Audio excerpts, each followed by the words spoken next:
Earlier in America's larger scale involvement in Vietnam, public support ran high. Upwards of over 80% of all Americans supported our efforts in Vietnam. They supported our boys over there, and they supported our right to defend a country from perhaps a communist takeover. Americans had seen the brutality of communism in Eastern Europe in places like Czechoslovakia and Hungary and other places where brutal communist reprisals along and into amongst its people uh, really pervaded the European continent. And the threat of communism extending its tentacles all over the country was a pretty big fear, and all over the world, really. The sheer brutality of communism and the bitter murders and killings and oppression of its people was just seen as awful. So American people sympathized with the South Vietnamese and largely supported them. As the war dragged on, as the war of attrition dragged on, as more and more American boys were brought home in body bags, more and more did the American society question exactly what we were doing there. Our leaders had told us we are fighting to prevent the spread of communism so as to prevent the domino effect. Fair enough. South Vietnam is directly being targeted by their North Vietnamese communist aggressor, directly supported by the Soviet Union and by China. Communist countries. Fair enough. Is that reason enough? Was the domino theory that real? Is it worth billions of expenditures in a massive war effort where you have young American men fighting in this war and dying or coming home maimed? The effects of our war in Vietnam are felt to this day. Vietnam veterans have some of the largest rates of post traumatic stress syndrome of any veteran group, and for large reason. They fought an invisible war in many different cases, and oftentimes they fought a war they didn't know who they were fighting. To top that off, as the war dragged on, as I had previously mentioned, the support for the war effort back home waned drastically. There had been a distinct anti war protest movement, very loud, very vocal. Some politicians would call them the loud minority. The silent majority of people still supported the war. That would be questioned within a few years. Okay, but one thing that was definitely true was that Lyndon Johnson struggled to enhance his Great Society programs, all while trying to fight and fund the war in Southeast Asia. And in doing so, military expenditures obviously had to increase. We had already increased our budget to fund some of the welfare type programs that he enacted.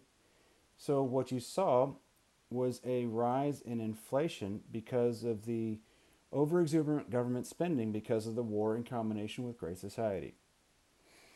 So as to maybe try and reduce the inflation that was happening in the mid to late 60s, Johnson had to increase the tax rate to collect more tax revenue, which has a slowdown effect on the economy in some different ways.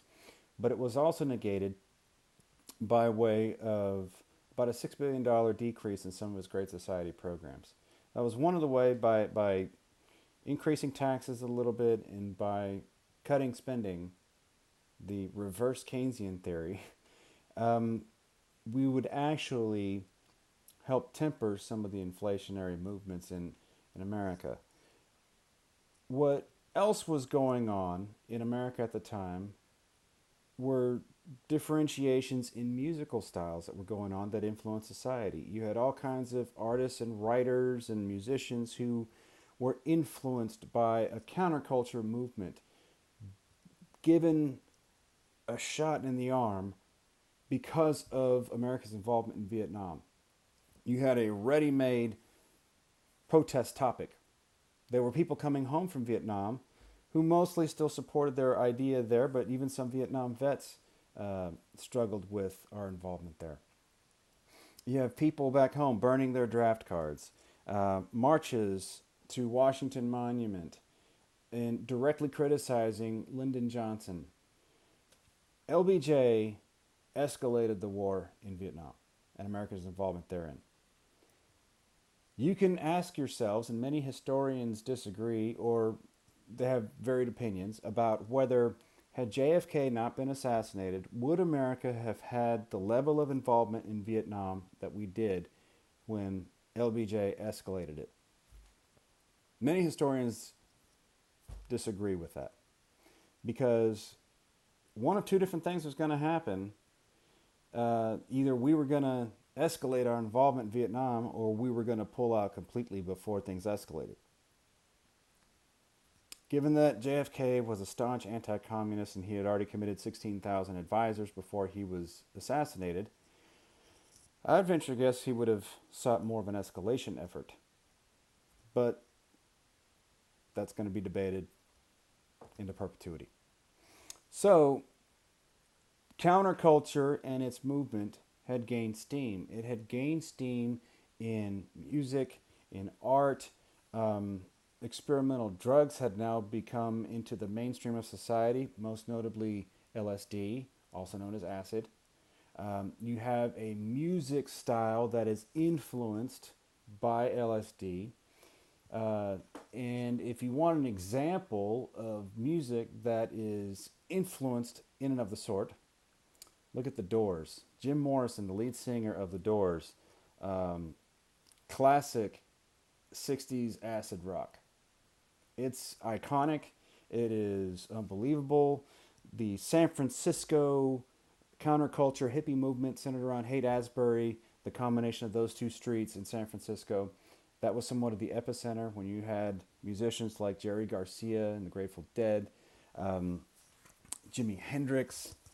You had folk music like Bob Dylan. You had all kinds of anti-war songs that influenced the era. And so as Americans heard these songs on the radio and as they saw updates from the media on a virtual daily basis, it's estimated that many different national newscasts would dedicate roughly 80% of their coverage in and around Vietnam and the events that happened and the boys that died that day and the events that happened. When you have that sort of media onslaught in combination with rising popular culture, you're going to create a really strong sentiment of resentment in our war effort. It somewhat comes to a head and really puts a stressful note on Lyndon Johnson when 1968 begins. You see, in late 1967, military advisors had thought, we're winning this war. We're winning this war of attrition. We don't have something specific to show for it, but we are seeing evidence that the communist forces, both the VC and the NVA, are not sustaining themselves, or so they thought. So, third week of January 1968 hits, and the North Vietnamese army infiltrates from Laos into South Vietnam and surrounds and attacks the United States Marine Corps installation at Khe Sanh. Roughly 20,000 regular North Vietnamese troops directly attack a Marine installation there where about 6,000 Marine sailors and a few Army soldiers were located.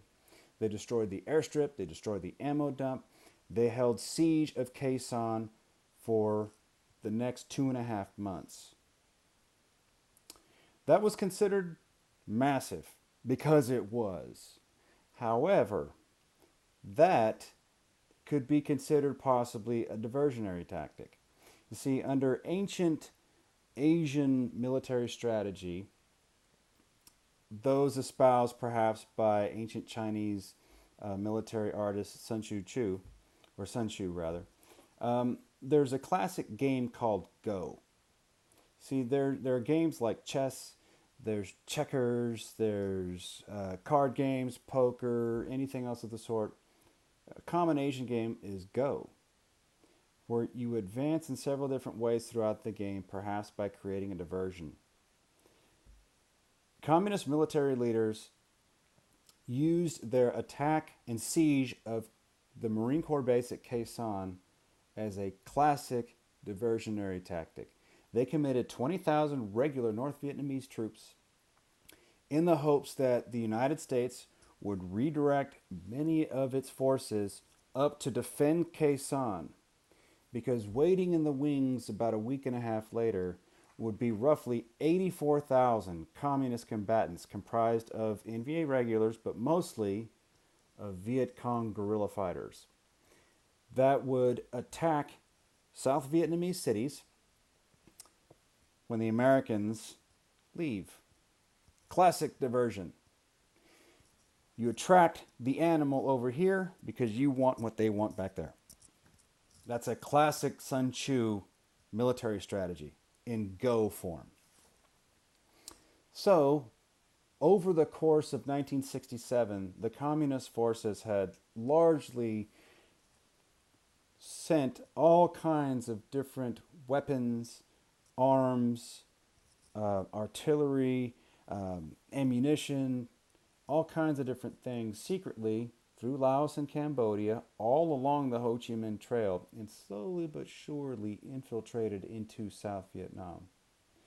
Things as innocent as maybe a kid holding a teddy bear could have a grenade inside of it.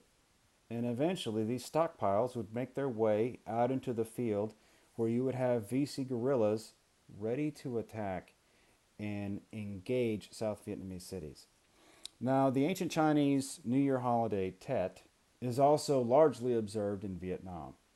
And it was agreed between South Vietnamese and North Vietnamese leaders that there would be a ceasefire for the Tet holiday on January 31st, 1968. There would be nothing.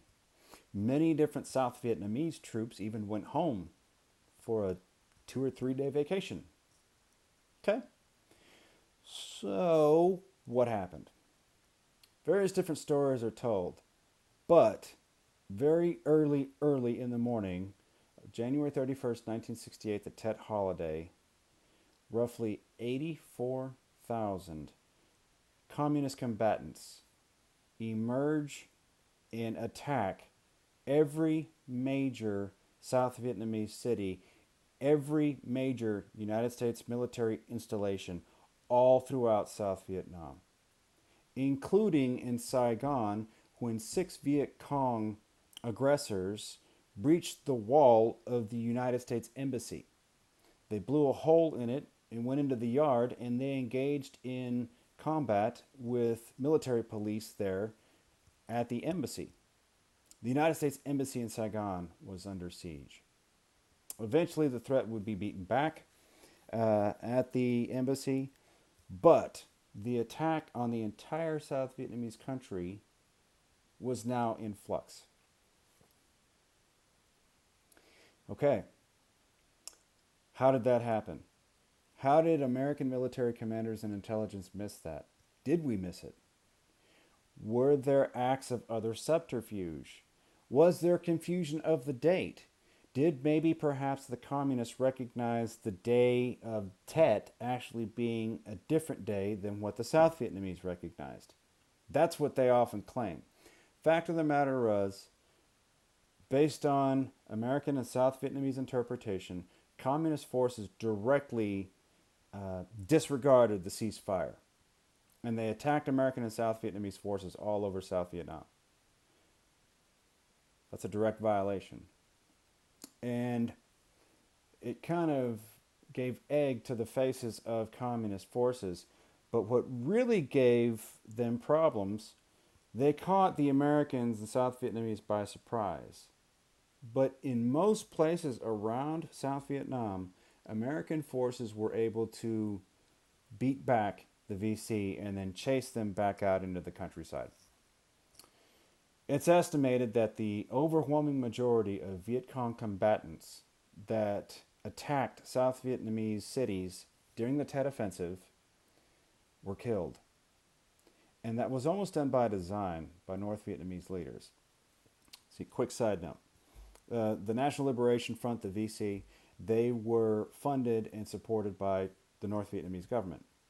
Well, what if they won and the country unified? They're on the same side, but they're different political entities. You have South Vietnamese communists, and then of course you have North Vietnam and the North Vietnamese communists. They would actually eventually kind of be at odds with one another, even though they were on the same team and fought for the same cause of unification. It was by design, most people agree, that the North Vietnamese largely organized the Tet Offensive as a greater Viet Cong attack in the knowledge that a number of them are going to die. Therefore, they're going to remove their political future potential rival, Sun Chu. Okay? Um, so many Viet Cong guerrilla fighters were killed in the Tet Offensive that they were largely rendered ineffective for the majority of the rest of the conflict. The VC was still around for years, but as a major fighting force, they were largely rendered incapable. And from that point on, the majority of fighting in Vietnam by communist forces would be taken into by the North Vietnamese army itself.